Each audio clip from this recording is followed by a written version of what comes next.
that you take. Thank you, sir. जी please. माननीय chairman sir, बहुत बहुत धन्यवाद। जम्मू कश्मीर पुनर्गठन अधिनियम 2019 का और संशोधन करने के लिए जो विधेयक आया उसका समर्थन करने के लिए मैं खड़ा हूँ। सबसे पहली बात, महिलाओं के बारे में इस देश में जैसे डॉक्टर बाबा साहब अम्बेडकर संविधान करते थे, संविधान के निर्माताओं में उन्होंने कहा था शिक्षा, सामाजिक और आर्थिक स्तर सब जब ऊंचा होगा तब देश आगे बढ़ेगा। महिलाओं के बारे में शिक्षा के दरवाजे महात्मा फुले उन्होंने खोले और महात्मा फुले जी के उसके बाद में आज हम देख रहे हैं कि महिलाओं को 50% जनसंख्या में भी देखेंगे तो 50% महिलाएं हैं। नीचे सारी संस्थाओं में हमने महापालिका से महानगर निगम से लेकर जिला परिषद तक सारा आरक्षण लाया। अब कश्मीर के लिए ये ऐसा एक राज्य था सर कि जहां 2 महिलाएं नॉमिनेट होती थी। 2008 और 2014 के चुनाव में 30 आरक्षित जगह थी, उसमें से 2 महिला चुनकर आई। 2014 में 64 बढ़ी तो 64 में भी फिर 3 आई चुनकर, तो घटता गया प्रमाण। ये घटता गया प्रमाण, इसके कारण आज जो सरकार ने ये विधेयक लाया उसका स्वागत करता हूं कि ये बराबर उसके विरोध में जाएगा और महिलाओं को न्याय दिलाएगा। अब रही बात जो चीजें हमने इसके पहले भी देखी, मैं एक सुधार इसमें चाहता हूं सर। इस विधेयक में जो 14 क और धारा 2 में लिखा हुआ है,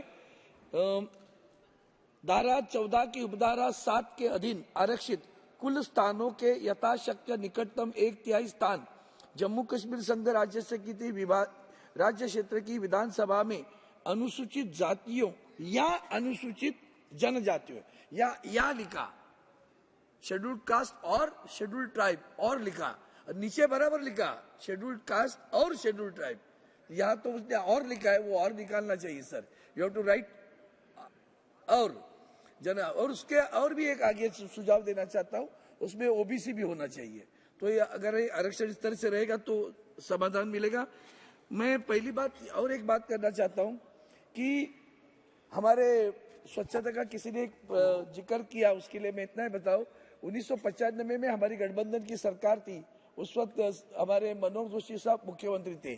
तब हमने उस वक्त संत गाडगे महाराज के नाम से एक स्वच्छता अभियान चलाया और घर घर में टॉयलेट बनने का काम महाराष्ट्र की सरकार ने शुरू किया था। उतना ही मैं आज आपके ध्यान में लाने दो, उन्होंने कहा उसके लिए थोड़ा सा अधिक जानकारी दे रहा हूं। अब रही बात, इतना सब करने के बाद में कल हमारे माननीय सर्वोच्च न्यायालय ने एक अच्छा निर्णय दिया, 370 धारा को समर्थन किया। उससे आपके इस बिल को बहुत ज्यादा शक्ति मिली अभी, नहीं तो उसके ऊपर भी फिर दोबारा बहस हो जाती थी। तो ये शक्ति तो मिल गई है। अब रही बात कि इतना आरक्षण देने के बाद सच पूछो तो क्या चाहिए ये कि हम पिछले 6 सालों में चुनाव नहीं ले पाए, ये पहली बात है। फिर सर्वोच्च न्यायालय ने कहा कल अपनों को कि चुनाव ले लो और सितंबर 2024 के पहले वहां सरकार का गठन। मैं प्रार्थना करता हूँ, क्यों, ठीक है उन्होंने एक अंतिम तारीख दे दी, वह अंतिम महीना कह दिया, उसके लिए हम क्यों इंतजार करें। हम जल्दी से जल्दी चुनाव करें और चुनाव करके ये आरक्षण लाए तो लोगों को बहुत अच्छा लगेगा। 24 सीटों में भी हमने आरक्षण दिया हुआ है, जो पाकिस्तान ऑक्यूपाइड कश्मीर जो है उसमें भी हमें आरक्षण की आवश्यकता लगेगी। और दूसरी बात, आज तक जम्मू कश्मीर में जो आतंकवाद वो खत्म नहीं हो रहा है, उसका कंसर्न है, उससे मैं थोड़ा सा व्यतीत हूँ। खास करके हम पुनर्वसित हमारे हिंदुओं का या पंडितों का पुनर्वसन नहीं कर पाए। कल के चुनाव में हमने वो रख दिया कि 2 पंडितों के लिए हम नॉमिनेटेड सीट देंगे।